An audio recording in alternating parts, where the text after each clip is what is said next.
Nakatawid na tayo mga kainis, ano? Bawat araw na lumilipas, natututo na akong tumawid. Lumalakas na yung loob kong tumawid mga kainis. Nabibigyan tayo ng lakas ng loob. Teka muna, pinabibili kasi ako ng nanay ko ng semento, ng buhangin, ng bakal, at ng kung ano-ano kasi pinapaayos natin yung kulungan ng aso mga kainis, ano? Teka lang muna, dito raw eh. Ay, meron kasing listahan binigyan nanay ko. Asan ba yan? Winter, Spring, Summer, or Fall. Tuloy ang buhay sa Canada. Ito po, para sigurado hindi na makalimutan. Noong nakaraan bumili ako sa palengke, yung pinakauna-unang kalabasa, yung pa nakalimutan ko eh. Paki-compute po muna, baka kulangin ako eh. Para sigurado. Yung bisagra po, number 1. Ano po, 1 by 2 o 1 by 3? Hindi ko alam, basta yun lang binigay sa akin. Kasi nakalagay. Oo, nakalagay 1 lang eh. May 1 by 2 po kasi, tsaka may 1 by 3. Pero may 1 kayo. Wala sir. Ito na. Kukunin natin para mas malaki. Kasi yung isa medyo maliit eh, para mas matibay. Ma'am, nanonood po kay YouTube? Madalang po. Kasi sa YouTube po ako, baka maligaw kayo sa YouTube. Inags po, Inags. Kasi po hindi pa nagpapasikat po ako eh. Ayaw pa sumikat-sikat eh. Tsaka yung subscriber po ko, nakapakakonti pa eh. Maraming salamat po ah. So yan mga kainegs, pupunta muna tayo doon sa handyman para bilhin natin yung wala sila rito, yung pamputol sa kahoy. Parang blade yata yun eh, no? Pamputol sa kahoy mga kainegs. Ang ganda ng araw natin ngayon. Talagang yung init ng araw ay talagang tumatagos sa aking buto mga kainegs, ano? Naglalakad pa lang ako, pinagpapawisan na agad ako. Napakalakas ng boses ko. Halos lahat sila tumitingin sa akin. Yan. Tapos tumatawa pa ako. Parang nakakatakot ah. Parang iba na yung tingin nila sa akin ah. So dito muna tayo. Tatawid tayo dito. Mabuti naman, meron ng ano rito mga kainis, meron ng stop lights. Makakatawid tayo na maayos. Hintayin na lang natin. Parang meron pa yata pipindutin dito. Hindi na, okay na. Yan. Alas 8:30 ng umaga mga kainis, ano? Napakagandang umaga, napakaganda ng ating bakasyon dito. Nilalasap natin ang init ng araw mga kainis. Napakatagal pa natin dito. Magliliwaliw pa tayo ng ilang linggo mga kainis. Matagal-tagal pa bakasyon natin dito sa Pilipinas. Naku po Panginoon. Yun pala yung DIY oh. Doon pala tayo dapat. Anyway, dito na tayo tatawid. Tapos pupunta tayo doon. Yun yung kulay dilaw, malapit doon sa may M. Louillier. Yan, doon tayo. Tatawid muna tayo dito, mabuti naman. Hindi na tayo kasi nung araw mga kainis, mahirap tumawid dito eh. Kasi gawa nga ng crossing to, no? Busy road to eh. Pinaka main road. Kaya siguro naglagay na sila ng stoplight o stop sign. Kasi marami siguro mga nagkaka-aksidente rito, no? Ayan na, tatawid na tayo. Okay, ito na mga kainis, nakakulay green na oh. Nako po Panginoon. Napakasarap tumawid sa daan na alam mong hindi ka nakikipagpatentero sa mga sasakyang tumatawid din, ano? Tapos dito na lang tayo. Hintayin na lang natin. Sumunod tayo sa batas trapiko. Yan. Ayan na, okay na. Tawid na tayo, naka-green na eh, oh. Yan. Ang sarap, grabe. Sa totoo lang mga kainegs, ano? Parang hindi ko rin kaya yung init ng araw dito. Alas 8:45 siguro ngayon umaga. Pero yung init niya grabe. Talagang pero ang sarap. Yung pawis kasi lumalabas talaga mga kainis. Alam mo yung parang hindi mo na kailangan mag-warm up pa. Nandito na. Dito na pala tayo. Mr. DIY. Pasok tayo dito. Lamig pala rito. Ang sarap tumambay dito. Malamig. Aircon mga kainis, ano? Dito lang tayo. Hahanapin lang natin yung hindi natin nakita dyan. Magtatanong tayo dito. Boss, pwede magtanong? Wala ka, hinahanap ko kasi itong one piece buffering disc. Wala na kayo? Wala mga kainis, wala rito, no? Tapos sabi niya, meron daw handyman dito, puntahan natin. Baka doon ako unang tinuro ng handyman. Ito yung nakita ko. Sobrang busy ako sa pagbablog eh.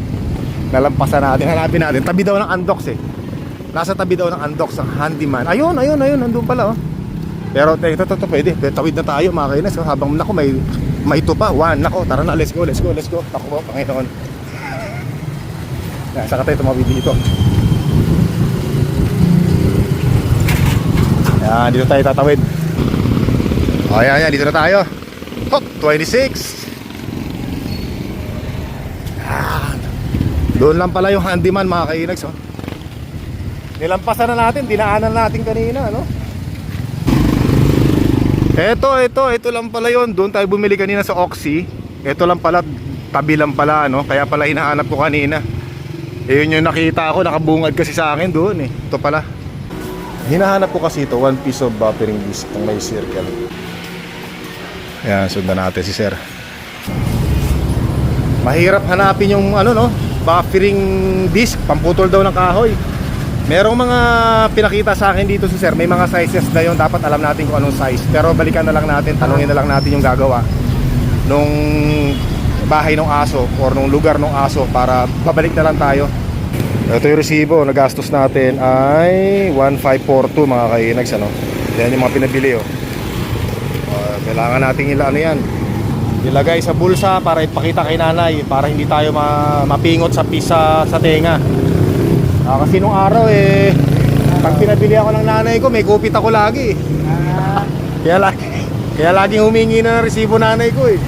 Kaya pag Maganda naman yung ganyan. Oo. Kala nung walang masabi. Walang masabi para talagang ano, eksakto. Ay, ito na pala. Yan lang pala yung ating bakal mga kainis na binenta. Ay, binili. Lalaki ng bakal niya, no? Para siguradong pag tumagal ang panahon, hindi magka-crack yung sementong gagawin, di ba? Para yung oras tsaka yung gastos, isahan na lang. Para sa sa flooring bago buhusan ng semento. Sir, ito po yung 10 mm po na 4. Ito, 4. Ito po yung 10. Okay, 4. 4 saka 4 dito yung 8. Ayun, maganda yung pagkaka-explain ni ate. Maraming salamat. Thank you. Salamat. Ito lang kayo, kakad wala na. Wala na sir, semento na lang po sir. At 3 semento. O, di ba? Kasi syempre makinis, naawa kasi ako doon sa mga aso natin eh. Yung kulungan nila dumi-dumi. Nilinis ko pa kahapon yun. Sabi ko, naku, kawawa naman itong mga aso natin na to. Ito na yung semento. Sa loob na natin. Kunin ko lang to sir para ano. Yan! 3 sir, 3 semento. Yun. Yan. Tapos doon na tayo sasakay sa likod. Nakakawa kasi mga aso, mga kainan ko. Binisita ko yung kulungan nila. Sabi ko nung nakita ko, sabi ko hindi kaaya-aya yung kulungan nitong mga to Madumi pa. Nilinis ko lang kahapon yun eh. Tapos sabi ko, pasemento na natin ay. Nako yung mga aso natin, nako. Kawawa naman. Kaya ngayon mga kainis, inaksyonan ka agad natin ano. Kaya iboto nyo ako for mayor Yan. Ang bigir. Baka tamaan yung ulo natin dito ng yero. Delikado. Salamat. Maraming salamat po. Ma'am, subscribe ko sa akin, ma'am. Maraming salamat. Yo. Nakadali pa tayo. Sana mag-subscribe. Ang problema, hindi naman nila tinanong yung YouTube channel ko. Hindi, tinanong nila. Yan. So, tara na mga kainags, ano? Nandito na lahat ng pinapa-order ni nanay. Yan. Siguro baka pangalawang araw, tuyo na yung semento. Naku, matutuwa yung mga aso natin, mga kainags, ano? Matutuwa yung mga yun. Siyempre, parang tao din yung mga yun. May damdamin din yan, mga kainags, ano?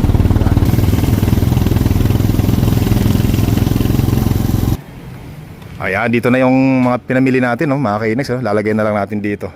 Mabuti na lang naipasok sa gate. O ayan, nilapag na natin, ano. Nong, nag-YouTube ka ba, Nong? Hindi po. Ah, hindi. Kala ko nag-YouTube ka eh. Sige, Nong, salamat ha. Sige po. Sige, ayos. Kala ko kakabiktima tayo ng subscriber ngayong araw eh. At least, di ba nag-try? Wala naman masama mag-try. Malay natin, di ba? Sarado na muna natin to. Lahat ng mga nakakausap ko rito sabi ko, pwede po bang mag-subscribe kayo sa akin? Kasi po para madagdagan naman yung subscribe ko. Wala namang masama mga kainags, di ba? Pinopromote natin yung channel natin tara, dito tayo. Uy, mukhang gusto ko nang tirahin yung buko na yan Yan, so ito na yung kulungan ng mga aso mga kainags. Hello! Yan yung sisementohin natin. Actually, yung sinabi ko sa inyo noong nakaraan, nilinisan natin yan kaya mas maganda na sa mata ngayon. Ayan ayan na siya ngayon Pero nung una, daming kalat dyan, daming kahoy, daming mga nilinis ko na lang. Dyan muna ha. Yan, yung bahay niyo magiging maganda na mga aso ko ha. Sige na, dyan muna kayo. Oh, yan, nung bata kami, nung kasing edad mo kami, dito kami sumasampa, oh. Sa bakod na to, kaya memorable tong sa ano namin, eh. Oh, shoutout mo, Tito Venus mo. Shoutout mo sila, oh. Shout out kay Mami Venus tsaka kay Daddy Melvin. Oh, tsaka kay Kuya Warren. Shout out po kay Daddy Warren. Oh, tsaka kay Lola Mila. Shout out kay Oh, parang kalimutan. Kay Mami pala tawag niya doon, ano. Laki na ng batang ito, kung naalala niyo, ito yung kahagip natin sa pagbablog natin, maliit pa yan, eh. Ilang taong ka nung araw na yan? Ilang taong ka na ngayon? 11. Ano siya dati? 9 years old noong time na yon. Laki na ngayon, ano. Sige, alis muna ako, ha. May pinagutos sa nanay ko, pipingutin ako sa tenga noon, at saka sa singit pagka hindi ko nabili. Ha? Sige. Yan, so nung bata kami, yan, yung bakod na yan, sobrang memorable sa amin yan, nung kabataan namin yan, no. Lalo na tong bakod na to, mga kainis. So, ito, nung lumipat kami rito, napakatagal na ng bakod na yan. Hanggang ngayon buhay pa rin. Yan yung bakod na yan, no. Tapos nung 1980s, mga kainis, nung kabataan namin, ano, itong daan na to, natatakot kami dumaan dito kasi wala pang masyadong bahay dito nung araw, eh. Wala pang bahay dito masyado. Ang bahay lang dito, yan yung nandito sa may mangga. Tapos yung mangga na yan, ay hindi na siya mangga. Ibang puno na to kasi may mangga dito nung araw, mga kainis, ano, napakalaking mangga. Natatakot kaming dumaan. Yan. Tapos ito, wala pa yung mga bahayan na to, wala pa yan, eh. Oh. Dito. Takot na takot kami dumaan dito nung araw. Kumbaga doon pa lang sa kanto na yan, tatakbo na kami mabilis pagkagabi, ha. Para makauwi kami sa bahay namin. Mga alas 8 ng gabi, madilim na dito kasi walang ilaw. Hindi pa uso mga solar light nung araw, eh. Babalik lang tayo dun sa sa handyman kasi bibili na natin yung yung hindi pa natin nabibili. Tapos dito sa tindahan na to, diyan nangungutang lagi yung tatay ko. Pang inom. Diyan sa tindahan na yan. So isa yan sa mga pumupunta sa bahay para maningil sa mga utang ni daddy. Hira. Yung bang kakasweldo mo pa lang, pagdating ng sweldo mo, may pupunta na agad ng mga maniningil sa'yo, no? Hindi mo pa nahawakan hindi mo pa na-encash yung cheque mo, ubus na kaagad. Ayan, tapos dito naglalaro rin kami rito ng araw kasi yung kaibigan ko rito, dito nakatira yun, eh. Hanggang ngayon ganyan pa rin yung bahay nila, yung kulay green na yan, may bakod na blue. Tapos dito, ganito pa rin yung mga bahay dito, oh. Yan, dito kami naglalaro ng araw, mga kainags, ano? Dito. Yan, ganito pa rin yung bahay na to. Ay, hindi na, wala na, iba na. Yan, wala na, binago na pala. Yan, dito naman tayo dumaan, mga kainags, ano, para maiba naman. So yan, pag diretso mo yan, kami nawit Port Pierre. Nung pupunta kami dati sa Maynila, dyan ang punta namin. Para sumakay ng barko papuntang Maynila or Maynila to San Jose Occidental Mindoro, dyan yun. Tapos magta-tricycle pa uwi. Yan, dito tayo. Kasarap talagang mamasyal, mga kairis, sa Pilipinas, ano? Tapos syempre, alam natin sa Canada, ngayong buwan ng January, malamig, sobrang lamig ngayon. Pero sa Edmonton, Alberta, parang nung nakarang linggo, nagtutunaw daw yung mga yelo, yung mga ice, mga kainags, ano? Talagang sinamantalang habang wala ako doon, maganda yung weather. Diba? Katulad nung nakarang nagbakasyon tayo, noong 2023, buong December, hindi nag-snow. Tapos nung umuwi tayo sa Canada, January 2024 na, naku, saka nag-snow, mga kainags, ano? Pero teka muna, tatawid muna tayo dito. Yan.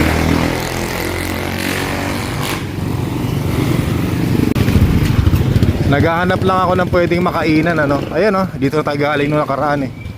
Dito tayo. Yan, ito tulo, ano to? Ay, ano, ayoko niyan. Gusto ko sana goto. Tabi tayo. Yan, dito tayo. Yan, so tara, naikot na rin natin kahit pa paano. Parang ginutom ako sa kaikot natin, mga kainan, ano. Tayo.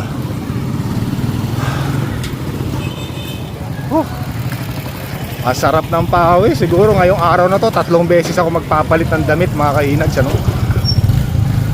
Yung pawis talagang sargo talaga sa ulo ko, pati sa katawan ko. Pero ang sarap, grabe. Atawid lang tayo dito. Tara. Ayun. Ang galing ko na tumawid. Ang bihira.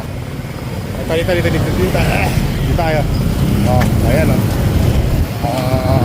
Sitang pambihira naman, mga kainags, ano. Nadadagdagan yung lakas ng loob ko sa pagtawid-tawid dito. Nasasanay na rin tayo. Bihira. Oh, merong gotohan dito. Kain tayo dito. Tingnan ko may goto.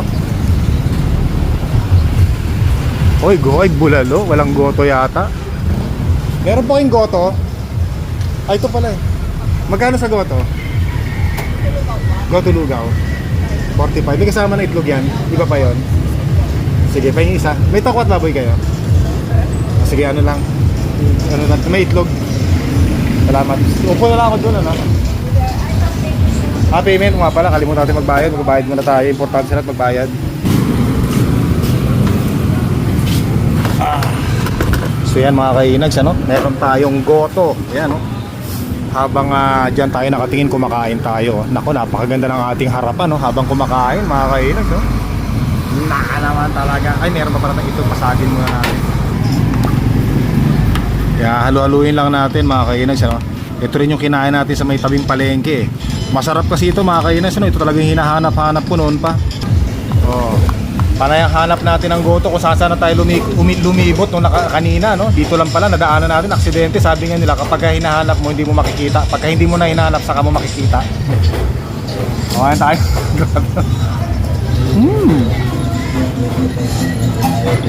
Sarap. Grabe. Oh, Panginoon, malagkit eh, oh. Sarap talagang kumain, no? Sa tabing daan, ano? Ayan, tinan nyo mga kanis habang kumakain tayo na. Diba may music pa? Tingnan nyo, naku, napakasarap mo. Inggit ko na naman kayo, iniinggit ko na naman kayo. Oh, nako po, Panginoon, nako, napakasarap mo.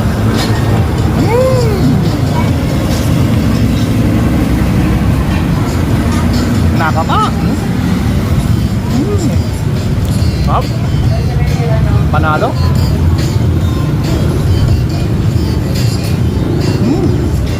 Naghahanap tayo dito ng tokwat baboy, wala eh. Parang bihira yata gumawa ng tokwat baboy dito, no? Pero anyway, meron namang goto mga kainags, ano? Meron namang inasal dyan. Marami nagsasabi bakit di ka daw kumakain sa inasal inag. So kaya sa mga restaurant talagang ano. Mas gusto ko pong kumain dito sa mga ganitong klaseng tindahan, ano? Kasi nung bata po tayo, syempre nasanay tayong kumain sa mga ganitong tindahan, mga ganitong pagkain natin. Kaya binabalik-balikan po natin kasi walang ganito sa Canada eh. Di ba?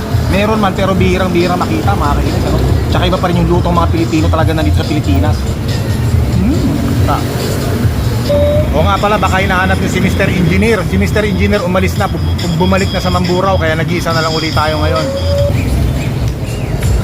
So yan mga kainags, ano? Sarap. Ay, solve na naman ang araw natin ngayon. Nakakain na naman tayo ng paborito nating goto sa kalsada. Yan. Buhay na naman ang bunganga ko ngayon. Pakawis, ang init. Ito nga pala mga kainags, ano? Bibili ako nito para sa washroom namin ni nanay. Kasi syempre medyo madulas na yung ano eh, yung washroom natin eh, no? Tara, bayaran na natin to. Nag-aalala kasi ako kay nanay. Baka mamaya madulas doon sa banyo eh, no? So nabili ko na mga kainags, ano? Nabayaran ko na pala. So yan sakay boss. So sakay natin ng tricycle mga kainags, ano? Kasi matindi na yung sikat ng araw, hindi ko na kaya. Baka tumumba tayo sa daan. Ay, sayang. Pero adjust natin. Sayang pa rin. O nanay, oh. Sa washroom binili kita ha. Doon sa atin? Oo, syempre para hindi ka madulas kasi tsinelas lang yung nakalagay doon eh. O, di ba? Para sigurado. Yung green doon sa may Ay, may green. Hayaan mo na yung green. At least importante yung mahalaga. O, meron ka nito. O, sige. Ayos. Lilinisin pa nilinisin mo. Oo, sige. Ano, nay? Sige.